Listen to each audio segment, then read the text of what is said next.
নমস্কার, আপনাদের সবাইকে স্বাগত। ভারতকে চতুর্দিক থেকে ঘিরে ফেলে বাণিজ্যিক করিডোর তৈরির পরিকল্পনা নিয়েছিল চীন। শি জিনপিং এর সেই স্বপ্নের বেল্ট রোড ইনিশিয়েটিভ এর অংশ পাক চীন অর্থনৈতিক করিডোর।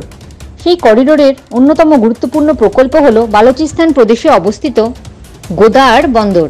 এবার সেই গোদাআর বন্দর যাতে ভারতের গলার কাঁটা না হয়, তার জন্য ইরানের সঙ্গে চাবাহার বন্দর নিয়ে 10 বছরের চুক্তি করল ভারত।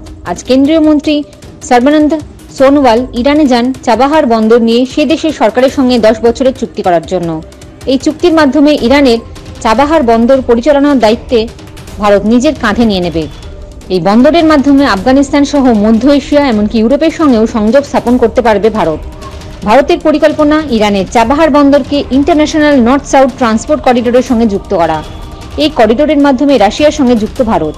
সেই গুরুত্বপূর্ণ করিডোরে ইরান একটি গুরুত্বপূর্ণ স্থান পেতে চলেছে চাবাহার বন্দরের মাধ্যমে। পাশাপাশি আফগানিস্তানে পৌঁছাতে এবার পাকিস্তানকে বাইপাস করে এই চাবাহার বন্দরকে ব্যবহার করতে পারবে ভারত। এদিকে ভারত এই চাবাহার বন্দরে $85 মিলিয়ন বিনিয়োগের প্রতিশ্রুতি দিয়েছে। এরই মধ্যে কয়েক মিলিয়ন ডলারের সরঞ্জামও ভারত এই বন্দরকে দিয়েছে। এর মধ্যে 6টি ভ্রাম্যমাণ হারবার ক্রেন রয়েছে। এদিকে তেহরান দিল্লি চুক্তি অনুযায়ী চাবাহার বন্দরে কন্টেনার ওঠানামার কাজে তদারকি করবে ভারত। এদিকে 630 কিলোমিটার দীর্ঘ চাবাহার জাদেহান রেলপথ এই বন্দরের সঙ্গে জুড়বে বলে পরিকল্পনা করা হয়েছে। এর আগে গত বছর ব্রিক্স সম্মেলনের সময় ইরানের প্রেসিডেন্টের সঙ্গে চাবাহার বন্দর নিয়ে আলোচনা হয়েছিল ভারতীয় প্রধানমন্ত্রী নরেন্দ্র মোদীর। এদিকে সাম্প্রতিক সময়ে পশ্চিম এশিয়ার গাজা যুদ্ধের কারণে পরিস্থিতি অশান্ত। এর জেরে আরব সাগর দিয়ে ভারতে আসা বাণিজ্যিক জাহাজগুলি আক্রান্ত হচ্ছে। এই সবের মাঝে চাবাহার বন্দরের এই চুক্তি বেশ তাৎপর্যপূর্ণ হতে চলেছে বলেই মত বিশ্লেষকদের। এর আগে 2016 সালে যখন প্রধানমন্ত্রী নরেন্দ্র মোদী ইরানে গিয়েছিলেন, তখন চাবাহার বন্দর নিয়ে চুক্তি হয়েছিল দুই দেশে।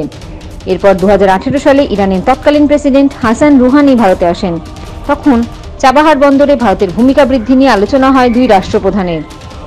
সম্প্রতি 2024 সালেরই জানুয়ারি মাসে ইরানে যান ভারতের বিদেশমন্ত্রী এস জয়শঙ্কর। সেই সময়েও এই বিষয়ে আলোচনা হয়েছিল। আর আজ সর্বানন্দ সোনোয়াল চাবাহার বন্দর নিয়ে চুক্তি সই করতে ইরানে পা রাখেন। জয় হিন্দ, জয় জওয়ান, জয় কিষান।